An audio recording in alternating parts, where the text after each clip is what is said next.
Chapter 4. Jay closed his eyes, visibly fighting to keep his temper in check, before he finally replied. "What exactly do you mean? Am I adopted or not? Explain exactly what happened." Jethro nodded at his grandson's request before continuing. "I didn't find this out myself until you were 14 and your parents," he paused. "I mean my son and daughter-in-law let it slip one night after they had a little too much to drink." Jay interrupted him then. "No matter what they did, they raised me, and if nothing else, that still makes them my parents and you my grandfather. Don't. He finished quietly. With a quick, grateful nod, Jethro continued. "All right, as I was saying, they had a little too much to drink when they started to tell me how guilty they were feeling about what they had done. Not because they had done it. No, they said that they never regretted what they had done, but because they felt guilty that your actual parents never had the chance to know you because of them." The room was quiet, each wondering what his parents had done. "Do you remember them telling you about that time you were lost as a child?" Jethro wondered, looking at his grandson. Jay nodded before answering. "I remember." He had the sudden feeling of standing on a cliff with unstable footing. Jethro turned to Lexie and Tracy. When Jay was only 2, he somehow got lost in the woods for a couple of days. When they finally found him, he was in bad shape, as you can imagine, and had to be put into the hospital for treatment afterward. He turned to Jay. "This is the part that you don't know.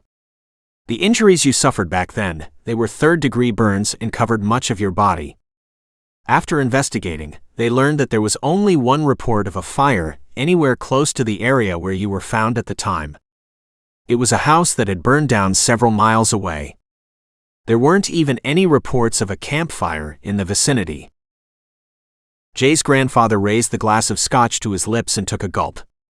With no other reasonable explanation, in the end, the police wrote the incident off as a freak sunburn accident and moved on. He coughed and took another sip of the liquor. "You have to understand the why wasn't really important to your parents at the time. They were more concerned with keeping you alive, which was a monumental task, I can assure you. It was a miracle that you were even still breathing when they found you. You were rushed to the hospital, and all thoughts of looking for a proper explanation were pushed into the background." A lone tear trickled slowly down Jethro's cheek as he remembered that time. It was a painful, life-altering event for his son and daughter-in-law, and he hadn't been there to help them through it. He cleared his throat and continued. "By the time that they realized you weren't actually their son, weeks had already passed. The burns and subsequent risk of infection had prevented them from being allowed to see you before then. And the condition you were found in had made identification impossible. You were found in the right area and were a boy. Everyone assumed you were the child that had been lost." Tracy and Lexie both gasped at the revelations and gaped at the silent Jay. He was sitting stiffly on the couch, not saying a word. That cliff he had been standing on earlier crumbled and sent him spiraling into the abyss below. They never said anything to anyone at the hospital, and quietly hired people to look for any information. Groups who knew the woods were sent out to scour for clues, anything that might tell them what had happened to their lost son. From what they told me at the time, all that they were able to learn is that there were tire tracks in the area. They never found anything pertaining to the son that had been born into their family. They figured that you must have somehow wandered away at the same time he had. Then the people behind the tracks must have found him and taken him instead. It doesn't really explain how he was mistaken for you, considering the burns that you had at the time, but it was the best that they were able to come up with at the time. So, they did the only thing that they could think of at the time. They placed a grave marker in the woods for their lost son, and then brought you home from the hospital as him." Jethro dragged his hand across his mouth, cleaning his lips. Whenever they moved, they would put out feelers looking for any information that they could get about what had happened. And in the meantime, they raised you as the son that they had lost, and loved you just as fiercely as they would have their actual child. Everyone remained silent as he finished, each lost in their own thoughts. "The burns were life-threateningly bad, and I suppose they could have been from a house fire like the one mentioned. After all, the location that you were lost in and found was that part of France. Jethro threw in one last tidbit at the end of the tale. Jay looked up finally at his grandfather's words. I didn't know that. They never told me where I had been lost. I always just assumed that it was somewhere in the States. No, it was during a vacation in France that it happened. Jethro replied, meeting his gaze. Lexie and Jay looked at each other before they were interrupted by Tracy. So you're saying that the boy mentioned in the article, Lexie's brother, might actually be Jay, after all? I don't know one way or the other. The most I'll say on the matter is that it could at least be a possibility. More than that, though, I have no idea. A shadow fell into the room as Jethro finished speaking. He's right. We don't know for sure one way or the other. Lexie's grandfather said in agreement as he appeared in the doorway. I started to track them down after I heard the story about a boy being found in the woods nearby who was badly burned.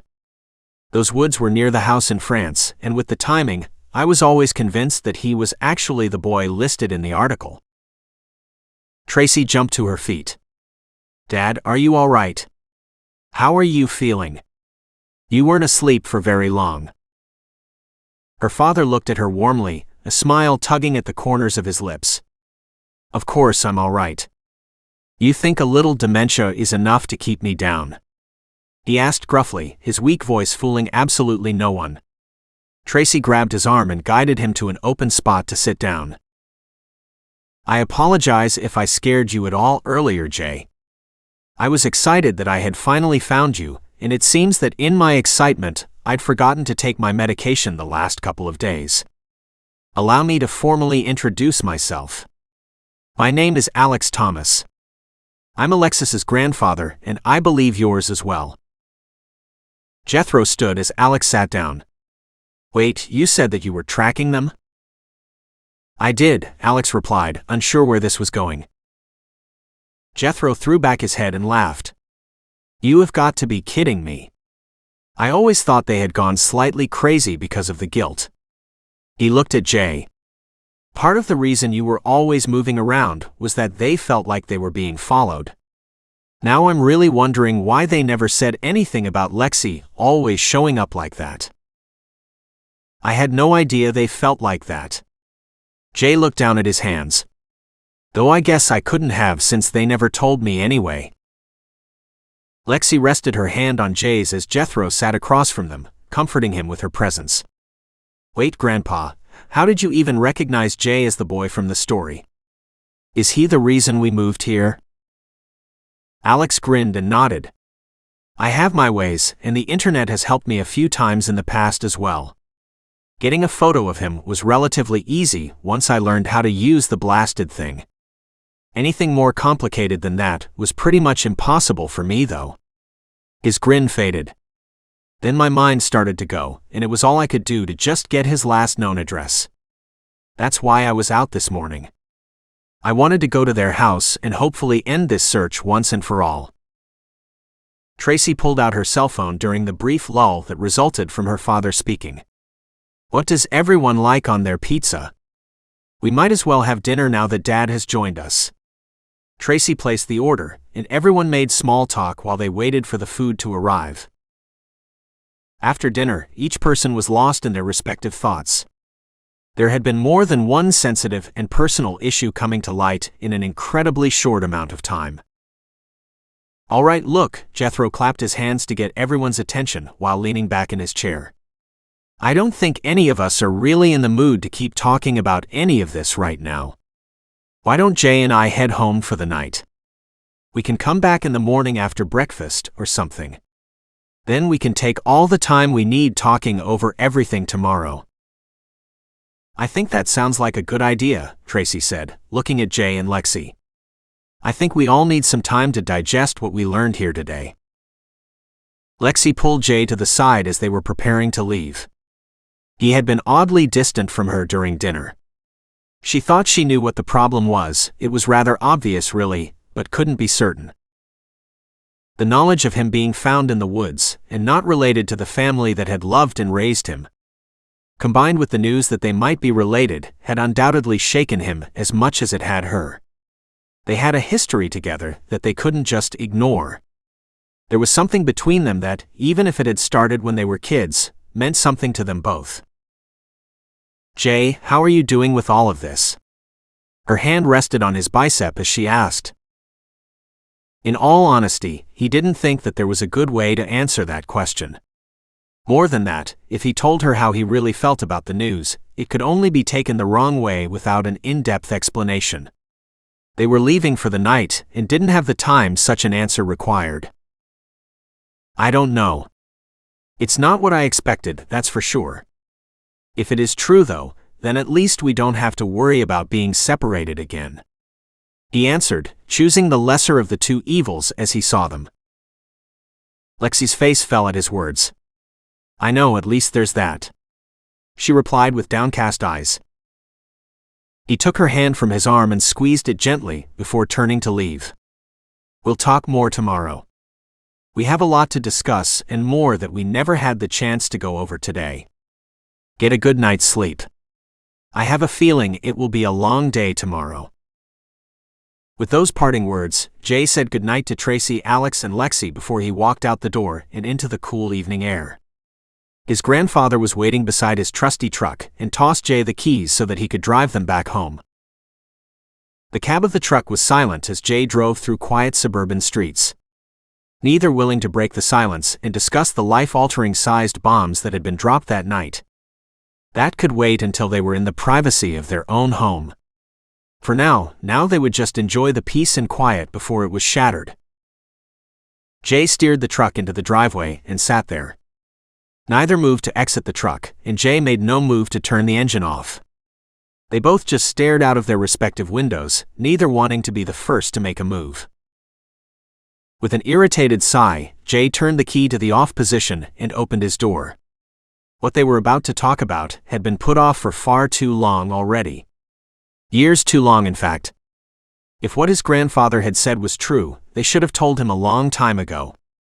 His parents should have been the ones to say something, not that he didn't understand logically why they hadn't. Emotionally, it was a completely different story, and he felt as though the floor had been pulled out from beneath him.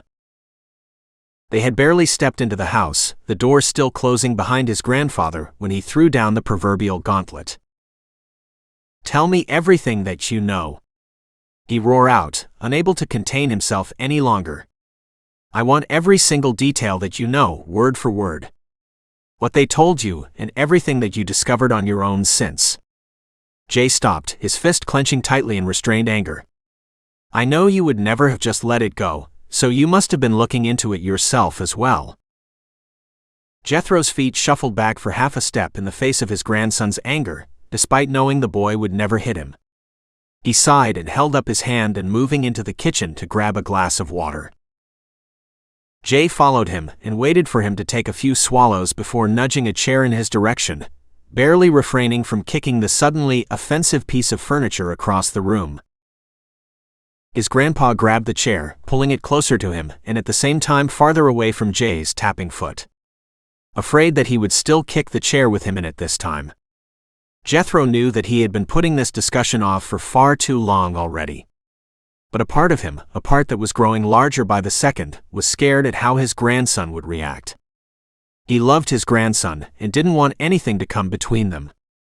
A secret like this one was exactly the kind of thing that tore families apart. Grabbing his own chair, Jay swung a leg over the back of it. Sitting down on it backward. Then, seated and mostly comfortable, he shot a pointed look at his grandfather and the chair that he was holding in a death grip, his white knuckles betraying how tense he was. With an almost imperceptible nod, he slowly released the chair and flexed his hand as he sat down. Even after sitting though, he still didn't start talking, instead looking at his hands or the floor, anywhere and everywhere but at Jay. Jay let him look around for a moment before slamming his foot on the ground, catching his grandfather's attention at last. It was time to talk and to get down to business.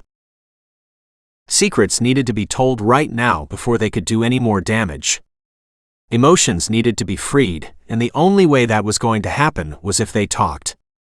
It seemed that the only way that was going to happen, though, was if he gave his grandfather a kick or some tough love. Let me start with what your parents told me.